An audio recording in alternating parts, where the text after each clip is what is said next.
नमस्ते दोस्तों, PR novel 2.0 में आपका स्वागत है। यहाँ आपको दिल छू लेने वाली रोमांस की कहानियाँ, रोंगटे खड़े कर देने वाली बदले की गाथाएं, डरावनी और रहस्यमयी डरावनी कहानियाँ और कल्पना से भरी पुनर्जन्म की अद्भुत कल्पनाएं सुनने को मिलेंगी। ये सभी कहानियाँ आपको एक ऐसी दूसरी दुनिया में ले जाएंगी जहाँ हर मोड़ पर रोमांच और भावनाएं आपका इंतजार कर रही हैं। अगर आप हमारी कहानियों के जादू में खो जाना चाहते हैं तो अभी इस चैनल को सब्सक्राइब करें और हमारी काल्पनिक दुनिया का हिस्सा बने। सिद्धांत सोना के गालों को धीरे से थपथपाता है और फिर वो उन तीनों को बाहर कार में जाकर उसका इंतजार करने को कहता है। सोना सिद्धार्थ की बात सुनकर मुंह बनाते हुए अपने दोनों शैतान बच्चों का हाथ पकड़ती हैं और वह उन दोनों को लेकर सीधा महल से बाहर निकल जाती हैं। वहीं आदिश और पंखुड़ी, जो कि अपनी डैडी के सारे बातें सुन रहे थे और समझ रहे थे, वो कभी अपनी मम्मा की तरफ देख रहे थे तो कभी अपनी डैडी की तरफ देख रहे थे। उन दोनों के ही आंखों में एक अलग से ही चमक थी और वह चमकते हुए आंखों से सोने की तरफ देख रहे थे। आदिश के फेशियल फीचर्स इतने छोटे होने के बावजूद काफी ज्यादा शार्प और अट्रैक्टिव थे। वही पंखुड़ी बिल्कुल सोना की टू कॉपी थी। उसका छोटा सा चेहरा काफी ज्यादा क्यूट और खूबसूरत था और उसके बाद नीली आंखें बिल्कुल सोना की तरह ही शांत और गहरी थी, पर उसके फेशियल फीचर्स बिल्कुल उसके पिता की तरह थे। वही आदिश के फेशियल फीचर्स अलग ही थे। वो ना है सिद्धार्थ की तरह था और ना ही सोना की तरह था, और वह किसकी तरह था ना ये बात सिद्धार्थ भी नहीं जानता था और यह बात सोना भी नहीं जानती थी। सोना आदिश और पंखुड़ी को लेकर बाहर आती हैं। उन तीनों को आता हुआ देखकर ड्राइवर तुरंत ही कर का दरवाजा ओपन करता है, जिसके बाद दोनों बच्चे तुरंत भागते हुए कर के अंदर बैठ जाते हैं। वही सोना कार में बैठने की जगह कार के बाहर ही खड़ी होकर अंदर घर की तरफ देख रही थी। वही तभी उसकी नजर सामने से आते सिद्धार्थ के ऊपर पड़ जाती है। सिद्धार्थ के हाथों में क्लचर था, जिसे के साथ वह खेलते हुए बाहर आ रहा था। सोना सिद्धार्थ के हाथों में क्लचर देखकर मुस्कुरा देती है। वही सिद्धार्थ वह तेजी से चलता हुआ सोना के पास आता है और वह मुस्कुराते हुए सोना को देखकर हल्के से स्माइल करती है और फिर वो उसके कंधों को पकड़कर उसे एकदम से टन कर देता है। अब सोने की पीठ सिद्धार्थ की तरफ थी। सिद्धार्थ सोना के लंबे बालों को अपने हाथों में थमता है और उसे समेटकर उसके बालों को ऊपर की तरफ क्लच कर देता है और उसके बाद सोना को अपनी तरफ वापस टन करता है। सोने का छोटा सा चेहरा देखने के लिए सोने के बालों को क्लच करने के बाद भी सोना बहुत ही ज्यादा प्यारी लग रहा था। वह बिल्कुल किसी डॉल की तरह लग रही थी। सिद्धार्थ उसके माथे टैप करते हुए उसके आगे के बालों को उसके कान के पीछे करते हुए बोला, आज मेरी वाइफी बिल्कुल किसी डॉल की तरह लग रही है। सिद्धार्थ के मुंह से अपने लिए तारीफ सुनकर सोने के चेहरे के स्माइल और भी ज्यादा बड़ी हो जाती है और मैं तुरंत सिद्धार्थ से लिपट जाती हैं। वहीं सिद्धार्थ में उसे बाहों में थमते हुए उसके पीठ को धीरे धीरे रब करते हुए बस मुस्कुराते हुए उसकी तरफ देख रहा था। थोड़ी देर तक सिद्धार्थ सोना को इसी तरह से अपनी बाहों में लेकर खड़ा रहता है। उसके बाद वह सोना को खुद से अलग करता है और फिर सोने के गालों को खींचते हुए बोला, शैतान कहीं की, चलो बंदर बैठो। सिद्धार्थ सोना को कार में बिठाता है और खुद में दूसरी तरफ से आकर कार में बैठ जाता है। उन सब के कार में बैठने के बाद ड्राइवर सीधा कार को उनके डेस्टिनी की ओर बढ़ा देते हैं। कुछ ही देर में सिद्धार्थ की कार होटल के आगे आकर रुकती है। सोना, जो कि खिड़की से बाहर ही देख रही थी, वह उसे होटल की तरफ देखते हुए अपनी चमकती आंखों से तुरंत ही अपने सर को घूमर सिद्धार्थ की तरफ देखती हैं। ये जो होटल था इसके बारे में सोना ने काफी बार सुन रखा था। ये होटल मुंबई का सबसे बड़ा होटल था और यहाँ पर हर तरह के फैसिलिटीज प्रोवाइड की गई थी। सोने के चेहरे के चमक देखकर सिद्धार्थ खुद को मुस्कुराने से रोक नहीं पाता है। उसकी नजरें और उसका एक्सप्रेशन, जो कि हर समय कठोर ही रहता था, सोने की एक स्माइल उसे पूरी तरह से पिघला देती थी। ड्राइवर कार से बाहर आता है और वह तुरंत से कर का डोर ओपन करता है, जिससे बच्चे और सोना तीनों ही खुशी से चहकते हुए कर से बाहर आते हैं। सिद्धार्थ भी अपने कोट को ठीक करते हुए कार से बाहर आता है। सिद्धार्थ कार से बाहर आने के बाद अपने आंखों पर गॉगल्स लगता है और वह आगे बढ़कर सोने के हाथों को थाम लेता है। वही सोने के दूसरे हाथों को आदिश को पकड़ रखा था और सिद्धार्थ ने अपनी लिटिल प्रिंसेस को अपनी गोद में उठा लिया था। अब वो चारों होटल के अंदर जाते हैं। जैसे ही वो चारों होटल के अंदर इंटर करते हैं, वहां का मैनेजर बहुत ही रिस्पेक्टफुली उन चारों को ही विश करता है, जिसके जवाब में बस सोना एक स्माइल पास कर देती है। पर सिद्धार्थ के चेहरे का एक्सप्रेशन बिल्कुल भी नहीं बदलते। वह कठोर नजरों से मैनेजर की तरफ ही घुरकर देख रहा था। सिद्धार्थ की ऐसी नजरें देखकर एक पल को तो मैनेजर के जान ही सूख गई। उसे तो समझ में ही नहीं आ रहा था कि उसने ऐसे भी कौन सी गलती कर दी थी जो सिद्धार्थ आते ही उसे इतनी बेरहमी से घूर रहा था। सिद्धार्थ मैनेजर को पूरी तरह से इग्नोर करते हुए सोने के हाथों को थामे हुए वहां से अपनी प्राइवेट रूम की तरफ अपने कदम बढ़ा देता है।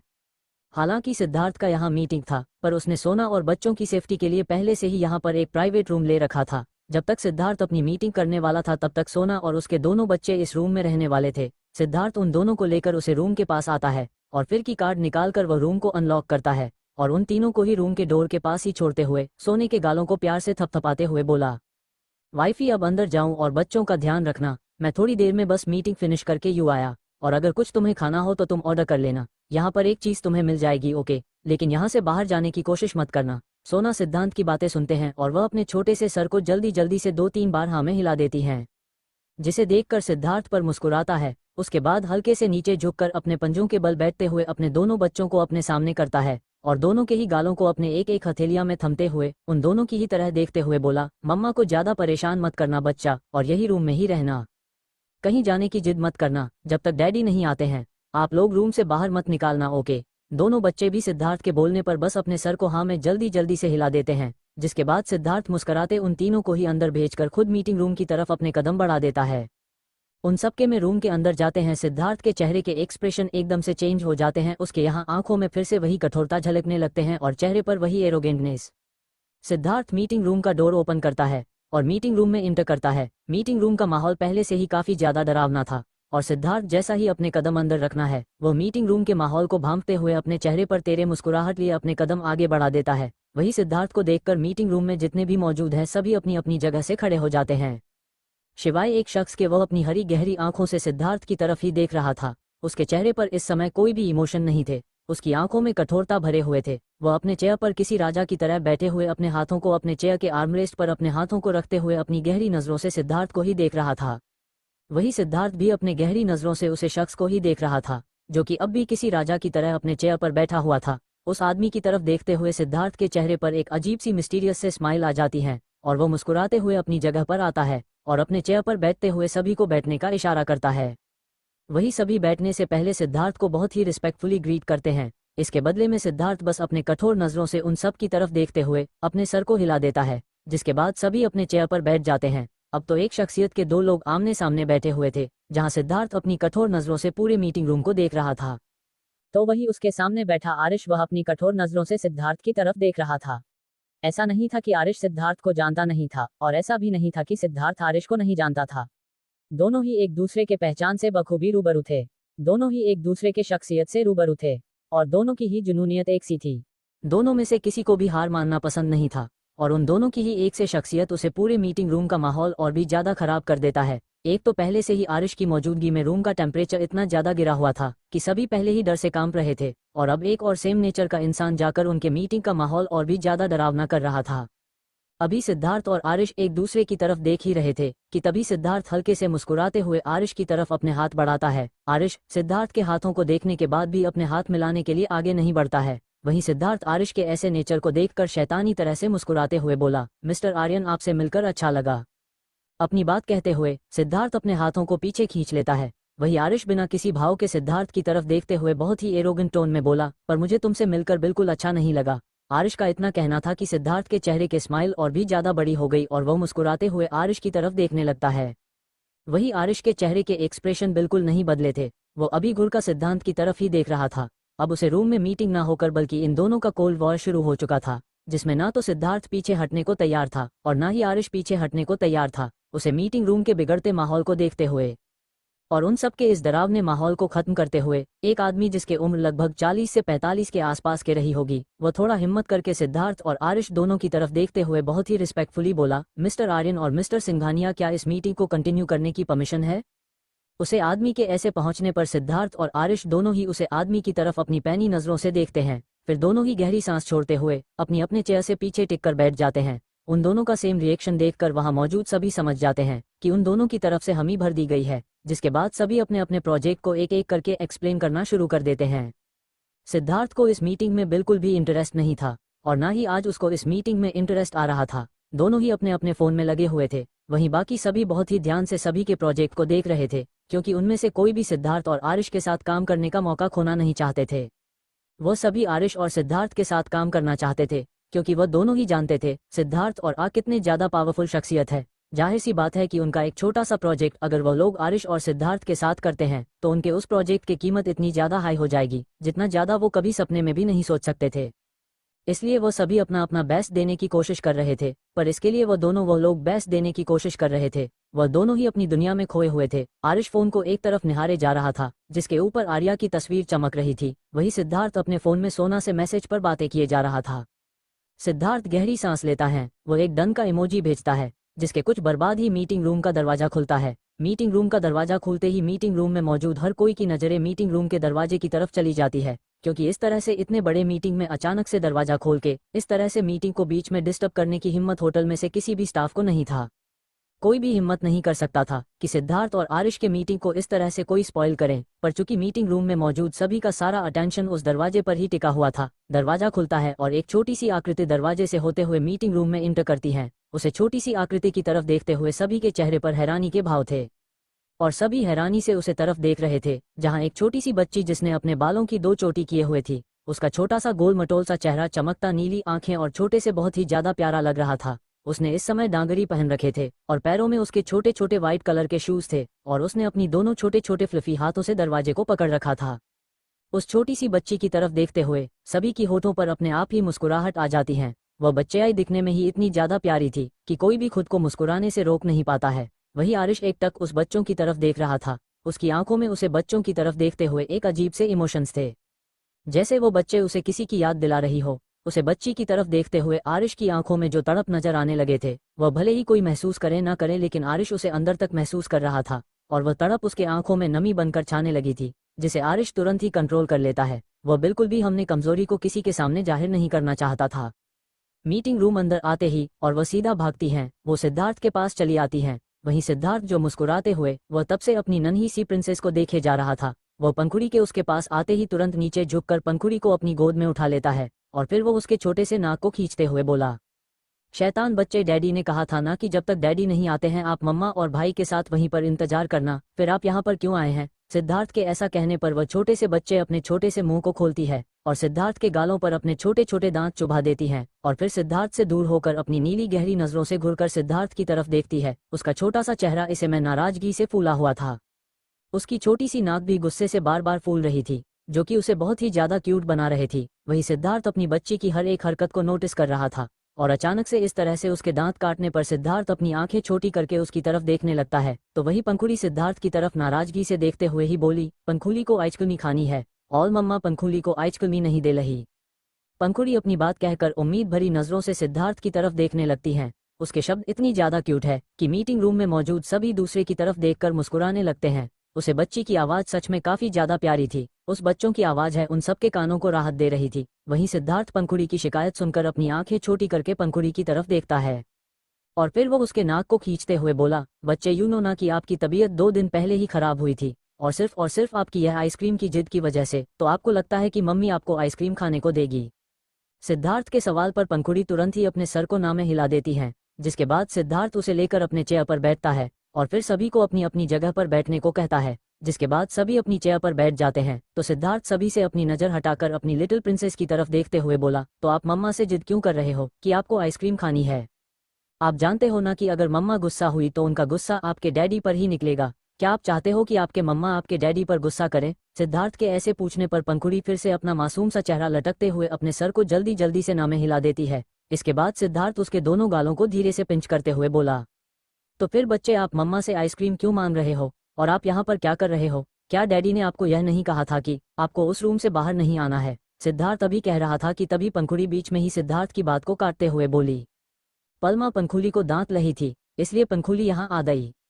अच्छा तो ऐसी बात है, और आपके मम्मा आप जो आपके डैडी को डटेंगी उसका क्या? पंखुड़ी अब अपने होठों का पाउडर बनाते हुए अपनी टिमटिमाती आंखों से सिद्धार्थ की तरफ देखने लगती है, जैसे वह सिद्धार्थ से अब उम्मीद कर रहे हो कि वह अब अपनी जिम्मेदारी खुद उठा ले, क्योंकि वह सिद्धार्थ को डांट खाने से नहीं बचा सकती थी। सिद्धार्थ अपनी बेटी के क्यूट रिएक्शन को देखकर मुस्कुराते हुए उसके नाक को धीरे से अपनी उंगली से स्क्रैच करते हुए बोला, आप बहुत चालक हो लिटिल प्रिंसेस। इधर सिद्धार्थ अपनी भी नन्ही सी बेटी से बात करने में लगा हुआ था। वही आरिश की नजरें एक पल को भी पंखुड़ी से नहीं हटी थी। उसकी नजर एक तक पंखुड़ी को ही देखे जा रही थी। पंखुड़ी के बात करने का तरीका और पंखुड़ी की क्यूटनेस उसे हद तक तड़पा रही थी कि वह अपनी तड़प को कंट्रोल नहीं कर पा रहा था।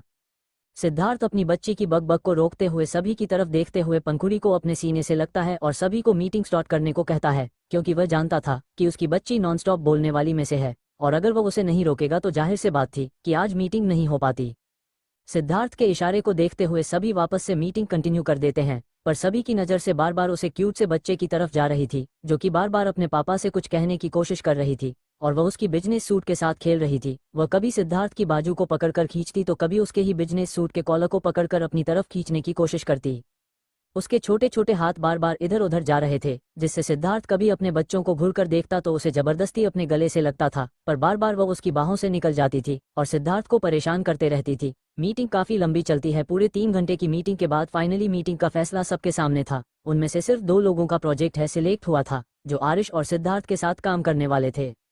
आदेश और सिद्धार्थ दोनों ने ही एक एक प्रोजेक्ट को सेलेक्ट किया था, जिस पर वह दोनों काम करने वाले थे। मीटिंग का डिक्लेरेशन होने के बाद सभी अपनी अपनी जगह से उठते हैं और मीटिंग रूम से बाहर निकल आते हैं। जिनका भी प्रोजेक्ट सिलेक्ट हुआ था उनके चेहरे से स्माइल जाने के नाम ही नहीं ले रही थी, और जिनका प्रोजेक्ट सेलेक्ट नहीं हुआ था उनके चेहरे पर उदासी छाई हुई थी। पर उनमें से सभी शांत ही थे, क्योंकि किसी के भी कुछ भी बोलने की हिम्मत नहीं हो रही थी। सभी की मीटिंग रूम से निकाल कर जाने के बाद अब मीटिंग रूम में सिर्फ और सिर्फ सिद्धार्थ और आरिश ही बचे थे। आरिश की नज़रें अभी सिद्धार्थ की गोद में उसे छोटी सी बच्ची की तरफ थी। वो छोटी सी बच्ची आरिश का पूरा अटेंशन अपने ऊपर लेकर बैठी हुई थी। उसे तो एहसास भी नहीं था कि वह अपनी हरकतों से किसी को इस हद तकलीफ पहुंचा रही है और उसी को इस हद तक खुशी दे रही है कि उस इंसान को समझ ही नहीं आ रहा कि वह खुश हुए या फिर दुखी, क्योंकि पंखुड़ी की छोटी हरकत आरिश को आर्या की याद दिला रही थी। और जैसे जैसे उसे आर्या की यादें आ रही थी उसकी तकलीफ बढ़ते ही जा रही थी। इधर सिद्धार्थ आरिश की तरफ देखकर एक स्माइल पास करता है और वह अपनी बेटी को अपनी गोद में लेकर मीटिंग रूम से बाहर चला जाता है। सभी के जाने के बाद आरिश चुकी अपनी जगह पर खड़ा था, वह एकदम एकटक सामने देखते हुए अपने चेयर पर बैठ जाता है। उसकी आंखों में नमी आ चुकी थी और वह अपने चेहरे को अपने हथेलियां में छुपा लेता है। आरिश का दर्द उसकी आंखों से ही पता चल रहा था। मीटिंग के रूप में इस समय खाना शांति फैला हुआ था, क्योंकि उसे मीटिंग रूम में सिवाय आरिश के और कोई भी मौजूद नहीं था और उसे पूरी मीटिंग रूम में आरिश की गहरी सांसों की आवाज से गूंज रही थी। वही आरिश अपने चेहरे को अपने हथेलियां में छुपाए हुए ही खुद से बोला, तुम्हारी यादें मुझे इस कदर तड़पा रही है कि ना तो वह मेरी जान ले रही है और ना ही मुझे चैन से जीने दे रही है। तुम जानती थी वाइफी कि तुम्हारे बिना मैं कभी जी नहीं पाऊंगा, फिर भी तुमने वह फैसला लिया था, फिर भी तुमने वह कदम उठाया था। तुम मुझे तड़पाना चाहती थी, तुम मुझे सजा देना चाहती थी। अगर तुम्हें मेरी गलतियों की सजा ही मुझे देनी थी तो तुम वह मेरे पास रहकर भी मुझे दे सकती थी। तुम्हें इस तरह से मुझसे दूर नहीं जाना चाहिए था वाइफी। हमारे ये फैसले मेरे अंदर दीमक की तरह बढ़ता जा रहा है, जो मुझे अंदर ही अंदर खोखला करता जा रहा है। तुम्हारे बिना एक एक पल मैं मर रहा हूँ, पर मैं चैन से मर भी नहीं सकता। तुम्हारी यादें मुझे अंदर ही अंदर खाए जा रही है, पर वह पूरी तरह से तुम्हारी यादों से वो मुझे आज़ादी भी नहीं देती है। तुम्हारे इन यादों के साथ इस जिंदगी को गुजरना मेरे लिए हर बिताते पल के साथ मुश्किल होता जा रहा है। वाइफी, तुम मुझे बहुत याद आती हो, हर रोज हर पल आती हो। मैं तुम्हें बहुत ज्यादा मिस करता हूँ, बहुत ज्यादा, तुम्हारी कसम। आरिश अपने चेहरे को अपने हथेलियां में छुपाए वही खुद से ही बातें करता है। उसकी आवाज में जो दर्द था वह साफ साफ जाहिर हो पा रहा था, पर उसके इस आवाज को सुनने वाला भी उसके पास कोई नहीं था। आरिश काफी देर तक अपने चेहरे को अपने हथेलियां में छुपाए हुए इस तरह से अपने चेयर पर बैठा हुआ रहता है और काफी देर बाद वह अपने चेहरे से अपनी हथेलियां को हटाता है।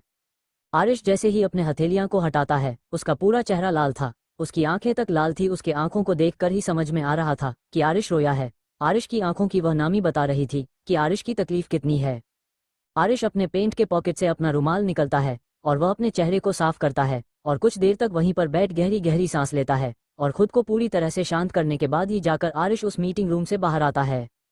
इधर सिद्धार्थ, जो कि पहले ही पंखुड़ी को लेकर मीटिंग रूम से बाहर आ चुका था, मीटिंग रूम से बाहर आते ही पंखुड़ी सिद्धार्थ से वापस से आइसक्रीम की जिद करने लगती है और अपनी बेटी की जिद को देखते हुए सिद्धार्थ उसे मना नहीं कर पाता है, इसलिए वो उसे लेकर सीधा होटल के कैफेटेरिया की तरफ चला जाता है। क्योंकि वो रूम में ऑर्डर देखकर नहीं मंगवा सकता था, क्योंकि अगर सोना पंखुड़ी को आइसक्रीम खाता हुआ देख लेती तो उसके बाद वह पूरी तरह से बवाल मचा देती और उसके बाद पंखुड़ी की तो खैर थी ही नहीं, वह सिद्धार्थ को भी नहीं छोड़ती, जिसकी वजह से सिद्धार्थ रूम में आइसक्रीम ऑर्डर करने का रिस्क बिल्कुल भी नहीं ले सकता था। सिद्धार्थ पंखुड़ी को लेकर कैफेटेरिया में आता है और वह पंखुड़ी को आइसक्रीम दिलाकर वही एक टेबल पर बैठ जाता है। पंखुड़ी आराम से सिद्धार्थ की गोद में बैठे अपने आइसक्रीम को एंजॉय कर रही थी, वहीं सिद्धार्थ उसके छोटे से चेहरे की तरफ देखता हुआ मुस्कुरा रहा था। मतलब उसकी बेटी और बीवी दोनों के जिद के आगे हमेशा उसे अपने घुटने टेकने ही पड़ते थे। इधर सिद्धार्थ अपनी बेटी के साथ बिजी था, वही आरिश इस कॉरिडोर से होते हुए होटल से बाहर जा रहा था। तभी एक रूम का दरवाजा खुलता है और एक छोटा सा बच्चा अपने हाथों में बर्गर पकड़े रूम से बाहर आता है और यह बच्चा कोई और नहीं बल्कि आदिश था। वह अपने हाथों में बर्गर पकड़े हुए अपनी बड़ी बड़ी नजरों को कॉरिडोर में इधर उधर घूमने लगता है, जैसे वह किसी को ढूंढ रहा हो। तभी आरिश तेजी से चलता हुआ आ रहा था, वह एकदम से आकर आदिश से टकरा जाता है और आरिश के टकराते ही आदिश के हाथों से उसका बर्गर छूटकर सीधा फर्श पर गिर जाता है और बर्गर हाथ से छूटकर गिरते ही आदिश के चेहरे के एक्सप्रेशन ऐसे हो जाते हैं जैसे जिसने भी उसके हाथों से इस बर्गर को गिराया था वह उसके जान ले लेगा। आदिश अपनी हरी गुस्से से भरी आंखों से अपना सिर उठाकर सामने की तरफ देखता है, उसकी आंखों में समय बेशुमार गुस्सा भरा हुआ था। वही आरिश बच्चे से टकरा चुका था। आरिश, जिसका ध्यान उसके फोन में था, वह तुरंत ही अपने फोन से अपने नजर हटाकर अपने सर को झुकाकर उसे बच्चों के छोटे से चेहरे की तरफ देखता है। उस छोटे से बच्चों के चेहरे की तरह देखते हुए आरिश की आंखें एकदम से हैरानी से बड़ी हो जाती हैं और वह किसी मूर्ति की तरह जमकर अपनी जगह पर खड़ा हो जाता है। उस बच्चे के छोटा सा चेहरा और उसकी वो हरी आंखों और उसे बच्चों के साथ शार्प फेशियल फीचर्स बिल्कुल ऐसे थे जैसे आरिश के कभी हुआ करता था। उस बच्चे की तरफ देखते हुए ना जाने क्यों पर आरिश की गहरी हरी आंखों में एक अजीब से इमोशंस आने लगते हैं, साथ ही उसकी धड़कनें भी एकदम से तेज हो जाती है। उसकी धड़कनें इस तरह से शोर मचा रही थी जैसे ना जाने उसे कौन सा बिछड़ा हुआ खजाना मिल गया हो। उसे ऐसा महसूस हो रहा था जैसे आज वह अपने बचपन को अपने सामने खड़ा हुआ देख रहा हो। आरिश अपने बचपन में बिल्कुल इसी आंखों के साथ, इसी शार्प लव फीचर्स के साथ और इसी नेचर के साथ था। आरिश को उस बच्चे में अपना बचपन दिख रहा था। आरिश अभी उस बच्चों में इतना ज्यादा खोया हुआ था कि तभी उसके कानों में उसे बच्चों के गुस्से से भरी आवाज पड़ती है, मिस्टर बिग वेयरवुल्फ, क्या आप देख कर नहीं चलते हैं? आपकी वजह से मेरे बर्गर गिर गए और अब मुझे मम्मा दोबारा से ये दिलाएगा भी नहीं। आदिश की आंखों में आरिश से शिकायत करते हुए उसकी आंखों में एक गुस्सा भी था। वही आरिश तो जैसे उसे छोटे से बच्चों के मुंह से इन शब्दों को सुनने के बाद जैसे आदेश की शरीर से उसकी जान ही निकाल ले गई हो। ये शब्द ऐसे थे जैसे किसी ने आरिश के ऊपर ठंडे पानी की बरसात कर दी हो। ये शब्द आज न जाने कितने सालों बाद आरिश के कानों में पड़े थे। ये शब्द आरिश को तब कह गए थे जब वो इसी तरह से कैंटीन में आर्या से टकराया था और आर्या के हाथों से उसके खाने की ट्रे छूट कर गिर गई थी। फ्लैशबैक, दिल्ली के टॉप यूनिवर्सिटी में इस समय स्टूडेंट की भीड़ लगी हुई थी। हर तरफ जिधर भी नजर जा रही थी, हर तरफ सिर्फ और सिर्फ स्टूडेंट ही नजर आ रहे थे। आज इस यूनिवर्सिटी में बहुत से कॉलेज का रीयूनियन होने वाला था, जिसकी वजह से बहुत सारी यूनिवर्सिटी ने एक साथ अपना कोलैब किया हुआ था। सभी बच्चे एक दूसरे से मिल रहे थे। सभी के चेहरे पर इस समय खुशी थी। वही कॉलेज के कैंटीन में इस समय पूरी तरह से भीड़ जमा थी। हर तरफ सिर्फ और सिर्फ बच्चे ही नजर आ रहे थे। वहीं इस भीड़ में एक छोटी सी प्यारी सी लड़की जो कि अपने हाथों में ट्रे लिए गहरी गहरी सांस लेते हुए अपने तेज कदमों से चलते हुए आगे बढ़ रही थी। उसका छोटा सा चेहरा इस समय पसीने से भीगा हुआ था। उसने अपने लंबे बालों की हाई पोनीटेल बनाई हुई थी, पर उसके छोटे से चेहरे पर इस समय काफी ज्यादा गुस्सा भरा हुआ था और वह बार बार पीछे पलटकर उन स्टूडेंट की भीड़ की तरफ देखते हुए गुस्से से खुद से ही बड़बड़ाती जा रही थी और उसने अपने हाथों में उसे ट्रे को काफी मजबूती से पकड़ा हुआ था।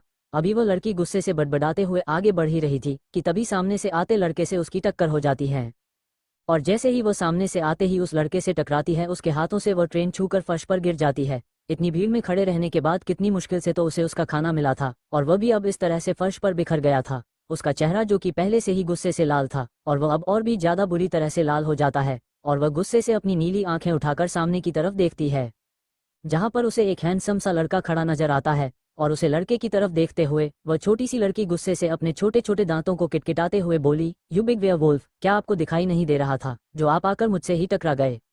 अभी वो छोटी सी लड़की अपना गुस्सा सामने वाले लड़के पर निकल रही थी कि तभी उसे नीचे गिरे हुए ट्रे की तरफ देखते हुए अब उसकी बड़ी बड़ी नीली आंखों में आंसू आ जाते हैं और अब वह अपने रोने जैसा मुंह बनाते हुए उसे शिकायती भरे लहजे में बोली, अब मैं क्या खाऊंगी? कितनी मेहनत से तो मैं वहां से इसे लिया था, अब आपने सब गिरा दिया। मैं कुछ नहीं जानती, अब आप खुद ही जाकर उसे भीड़ से मेरे लिए ये सब लेकर आएंगे बस। इतना कहकर वह छोटी सी लड़की वहीं पर एक चेयर खींचकर बैठ जाती है। गुस्से से उसका छोटा सा मुंह और भी फूल गया था, जिसे मैं काफी ज्यादा प्यारी लग रही थी। वही उसके सामने खड़ा शख्स अपने चेहरे पर हल्की सी मुस्कुराहट लिए उसे छोटी सी लड़की की तरफ देखता है और ये लड़का कोई और नहीं बल्कि आरिश था। वो उस छोटे से लड़की की तरफ देखते हुए अपना एक हाथ बढ़ाकर उसके बालों को बिगड़ते हुए बोला, यू लिटिल कैट, अगर तुम सामने से देख कर चलती तो तुम मुझे टकराती ही नहीं। अब गलती तुम्हारी ही है और तुम खुद ही मुंह फुलाकर यहाँ बैठ गई हो। This is not fair. वही आरिश की बात सुनकर उसके सामने बैठी आर्या जो कि पहले से ही गुस्सा थी, वो अब और भी ज्यादा गुस्सा करते हुए आरिश की तरफ देखते हुए वह बोली, अपने बस अपनी हाइट ही बढ़ाई है क्या? क्या आपके पास दिमाग नहीं है? क्या आपके पास दिमाग रखने की जगह नहीं बची थी या फिर आपकी आंखें काम नहीं करती है? आप भी तो मुझे देखकर चल सकते थे। अगर मैं सामने देखकर नहीं चल रही थी तो आप सामने से हट जाते, लेकिन नहीं, आप भी तो टकराए थे और अब आप अपनी गलती करने की जगह उल्टा मुझे ही फंसा रहे हैं। आर्या की कंप्लेन सुनने के बाद आरिश मुस्कुराते हुए उसके सर पर हल्की सी चपत मारते हुए बोला, यू ड्रामेबाज लड़की, चुपचाप यहीं पर बैठो, मैं तुम्हारे लिए लेकर आ रहा हूँ। इतना कहकर आरिश मुस्कुराते हुए अपने कदम उसे स्टूडेंट की भीड़ की तरह पड़ा देता है। वही आरिश की मौजूदगी का एहसास पाकर कार भीड़ एकदम से शांत हो जाती है और वह सभी आरिश के लिए जगह छोड़ देती हैं। उसे भीड़ में जितनी भी लड़कियां थी सभी की नजरें आरिश के ऊपर ही टिकी हुई थी। वही आर्या भी अपनी चेयर पर बैठे हुई आरिश को ही देख रही थी। आरिश इतना ज्यादा हैंडसम था, आर्या पहले से ही जानती थी कि उसके वहां जाते हैं भीड़ खुद ब खुद ही साइड हट जाएगी और आरिश उसके लिए खाना को लेने में उसने ज्यादा मुश्किलें नहीं होंगी। पर कहीं ना कहीं आर्या खुद आरिश की तरफ अट्रैक्ट होती जा रही थी। आरिश की खूबसूरती आर्या की आंखों में बस चुकी थी। वह अपने चेहरे पर हल्की सी मुस्कुराहट लिए सामने की तरफ से देख रही थी। वही आरिश आर्या की पसंद की हर एक चीज को उसे कैंटीन वाले को बताता है और अगले कुछ ही पल में आरिश के हाथों में एक ट्रे थी और वह उसे लेकर आर्या के पास आता है, जहां पर आर्या अभी भी गुस्से से मुंह फुलाए हुए बैठी हुई थी। पर जैसे ही वहां आरिश को अपने सामने देखती है उसके चेहरे पर चमक आ जाती है। आर्या जो कि पिछले कई घंटे से खड़े रहने के बाद उसे उसके खाने की ट्रे मिली थी, आरिश ने वह कुछ ही फलों में उसके सामने लाकर रख दी थी। आर्या चमकती हुई आंखों से उसे तरह की तरफ देख रही थी, जिसमें और भी बहुत से ऐसी डिश थी जो कि आर्या को नहीं मिली थी। आर्या तुरंत ही अपने छोटे छोटे हाथों को बढ़ाकर आरिश के हाथों से उसे ट्रे को ले लेती है, और इस बार वह उस ट्रे को लेकर बाहर जाने की गलती नहीं करती, क्योंकि इस बार बिल्कुल भी रिस्क नहीं लेना चाहती थी, और वह वहीं पर बैठे बैठे अपने खाने को फिनिश करने लगती है। वही आरिश जो कि कैंटीन में किसी और काम से ही आया था, वह आर्या को देखकर वही उसके सामने चेयर पर बैठ जाता है, और वह आर्या को बच्चों की तरह खाता हुआ देखता रहता है। फ्लैशबैक एंड आरिश अभी अपने ख्यालों में खोया हुआ ही था कि तब भी एकदम से वह होश में आता है, जब उसे एहसास होता है कि कोई उसके पैंट को पकड़ कर खींच रहा है। आरिश तुरंत ही सामने की तरफ देखता है तो सामने आदिश गुस्से से आरिश की तरह घूरते हुए बोला, एक तो आपने गलती की है, ऊपर से आप सॉरी बोलने की जगह अपने ही दुनिया में खोए हुए हैं। क्या आपको मैनर नहीं पता है? माँ हमेशा कहती है कि गलती करने के बाद सामने वाले से माफी मांगना चाहिए, पर आप तो मुझसे माफी मांग ही नहीं रहे। आप माफी मांगो वरना मैं मम्मा से आपकी शिकायत कर दूंगा। आरिश उसे छोटे से बच्चे की बात सुनकर ना जाने क्यों पर मुस्कुरा देता है, और वह अपने पंजों के बाल बैठते हुए धीरे से अपना हाथ बढ़ाकर आदेश के गालों पर रखता है। वही आदिश जो कि अनजान टच से हमेशा दूर भागता था, वह आरिश को खुद को टच करने दे रहा था। वह आरिश के टच से दूर नहीं भाग रहा था, बल्कि वह अपनी हरी आंखों से चुपचाप आरिश की तरफ से देख रहा था। वही आरिश मुस्कुराते हुए उसकी पहले हुए चबी गालों को खींचते हुए बोला, यू लिटिल वेयरवुल्फ, क्या तुम देखकर नहीं चल सकते थे? अगर तुम देखकर चलते तो तुम मुझे जाकर टकराते ही नहीं, और यहाँ पर गलती तुम्हारी है। तुम इतने छोटे से हो, तुम्हें देखकर चलना चाहिए था ना। आदिश जो कि आरिश के टच को शांति से अपने गालों पर महसूस कर रहा था, वह आरिश के बात सुनने के बाद एकदम से पीछे हटते हुए अपने दोनों हाथों को अपने सीने पर बांधते हुए आरिश की तरह घूरकर देखते हुए बोला, ये तो वही बात हो गई, उल्टा चोर कोतवाल को डांटे। आरिश उस छोटे से बच्चों के मुंह से ऐसी कहावत सुनकर अपनी हंसी को कंट्रोल नहीं कर पाता है। उसे इस छोटे से बच्चे की बात सुनने में काफी ज्यादा इंटरेस्ट आ रहा था, पर अभी आरिश कुछ का पता उससे पहले ही आदिश अपने हाथ दिखाते हुए आरिश को रोककर उसकी तरफ देखते हुए बोला, अब आपको कुछ भी कहने की जरूरत नहीं है, क्योंकि अब मेरा मूड बिल्कुल भी नहीं है आपकी बातें सुनने का, और मैं अपनी मम्मी के पास जा रहा हूँ, क्योंकि मैं आपकी वजह से आपकी मम्मा को बिल्कुल भी इंतजार नहीं करवाना चाहता। इतना कहकर आदेश बिना आदेश के बात सुने हुए वहां से मुड़ता है, और वह सीधा उसे रूम के अंदर चला जाता है। वही आदेश हैरानी से उसे बच्चों की बात सुनकर उसकी तरफ देख रहा था, जो कि अब तक रूम में अंदर जा चुका था। आरिश को तो समझ में ही नहीं आ रहा था उसके साथ अभी अभी हुआ क्या है। एक छोटा सा बच्चा अभी अभी उसे उसके मुंह पर यह कहकर गया था कि उसे उससे बात करने में कोई इंटरेस्ट नहीं है। यह आरिश के लिए पहला ऐसा दौर था जब किसी ने उसे ऐसा कहा हो, वरना उसकी एक झलक के लिए ना जाने लोग कितना लंबा इंतजार करने को तैयार हो जाते थे, और यह बच्चा उसे ये कहकर गया था कि उसे उसके साथ बात करने में इंटरेस्ट है। लिटरली यह काफी ज्यादा यूनिक था। आरिश गहरी सांस लेता है, और वह उसे दरवाजे की तरफ देखता है जहां अभी अभी वह बच्चा गया था। उसे छोटे से बच्चों के मुंह से यह सुनने के बाद भी न जाने क्यों पर आरिश को उस बच्चे पर बिल्कुल भी गुस्सा नहीं आया था, उल्टा उसके चेहरे पर एक मुस्कुराहट आ गई थी, जो कि यह पहली बार था जब किसी ने आरिश के मुंह पर यह कहा हो कि उससे बात करने में उसे इंटरेस्ट नहीं है, और आरिश इस तरह से मुस्कुरा रहा हो। आरिश खुद नहीं समझ पा रहा था कि ऐसा क्यों था। आरिश गहरी सांस लेता है और वह अपने कदम आगे बढ़ा देता है। वही आरिश अंदर आता है, उसका छोटा सा मुंह लटका हुआ था। वही अंदर सोना जो कि सोफे पर बैठे हुए अपने फोन में कुछ देख रही थी, दरवाजा खुलने की आवाज सुनते हुए तुरंत ही अपने सर को उठाकर सामने की तरफ देखती है। अपने सामने आदिश को देखकर सोना हल्के से स्माइल कहती है, और फिर उसकी तरफ देखते हुए पूछती है, क्या तुम डैडी से मिले? अपने माँ के सवाल को सुनकर आदिश उदासी भरी नजरों से अपनी माँ की तरफ देखता है, और वह जाकर सोना के बगल में चढ़कर सोफे पर बैठ जाता है। वही सोना अपने बच्चों को इस तरह से उदास देखकर एकदम से उसके छोटे से चेहरे को अपने हथेलियां में भरकर उसकी हरी गहरी आंखों में देखते हुए उस सवाल कहती है, क्या वह बेटे तुम इस तरह से उदास क्यों हो? क्या किसी ने कुछ कहा है बेटा? क्या डैडी ने तुम्हें डांटा? सोने के सवाल पर आदिश सोने की तरफ देखता है, और वह एकदम से सोने से लिपटे हुए अपने छोटे से चेहरे को सोना के सीने में घुसाते हुए अपनी रुंधी सी आवाज में बोला, मम्मा एक डेविल अंकल ने आदिश के बर्गर गिरा दिए। क्या आप आदिश को न्यू बर्गर दिला दोगे? आदिश को बहुत ज्यादा खाने का मन है, प्लीज मम्मा। आदिश सोना से रिक्वेस्ट करते हुए कहता है। साथ ही साथ वह आरिश की कंप्लेंट भी सोने से करता है। वही सोना आदिश की बात सुनकर आदेश के सर को सहलाते हुए उसे शांत करते हुए बोली, कोई बात ही बच्चे, मम्मा है ना, मम्मा आपको दूसरी दिला रही है, आपको इतनी ज्यादा सैड होने की जरूरत नहीं है बेटा। सोना अपने बेटे को समझाते हुए उसे शांत कर देती है, और फिर वो उसके लिए दूसरा बर्गर ऑर्डर कर देती है। इधर सिद्धार्थ अपनी बच्ची को आइसक्रीम खिलाने के बाद उसे लेकर रूम की तरफ अपने कदम बढ़ा देता है, और इधर आरिश भी अपने प्राइवेट रूम में चला गया था। हालांकि वह अपने प्राइवेट रूम में जाना नहीं चाहता था, वह यहाँ से सीधा अपने ऑफिस जाना चाहता था, पर उस बच्चे से मिलने के बाद पता नहीं क्यों आरिश के मन में एक अजीब से बेचैनी हो रही थी, जिसकी वजह से वो इस होटल में अपने प्राइवेट रूम में जाकर सोफे पर बैठा हुआ था, और वह अपने फोन को घूर कर देख रहा था, क्योंकि उसके फोन में उसने अपने बचपन की कुछ तस्वीर निकाल रखी थी। अभी अभी उसके आंखों के सामने जो बच्चा आया था और जिस तरह वो बचपन में था, उन दोनों तस्वीरों को मिलने के बाद बिल्कुल ऐसा लग रहा था जैसे वो बच्चा उसका कार्बन कॉपी हो। उस बच्चे के फेसियल फीचर्स बिल्कुल आरिश की तरह थे, और अगर वो बच्चा आरिश इसकी एज तक पहुंचता है तो वह बिल्कुल और इसकी तरह ही दिखेगा।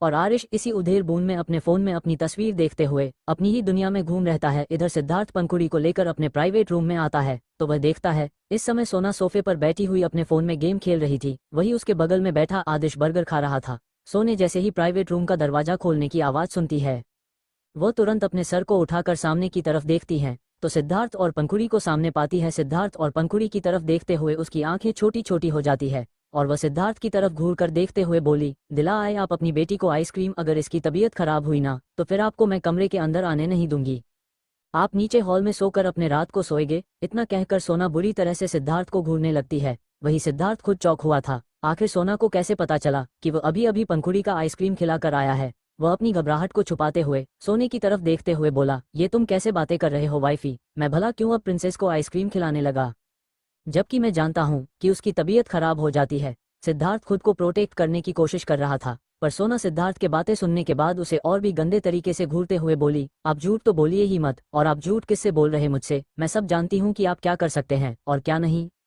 और इसके इस मासूम से चेहरे के आगे तो यह अगर कहे कि दुनिया को आग लगा दो तो आप उसके लिए भी एक पल नहीं सोचेंगे, और दुनिया को आग लगा देंगे तो फिर यहाँ तो सिर्फ एक आइसक्रीम की बात थी और आप इसे बिना आइसक्रीम खिलाए ले आए, ये हो ही नहीं सकता है। सिद्धार्थ को तो अब समझ ही नहीं आ रहा था कि वो सोना के इस बात का क्या जवाब दे।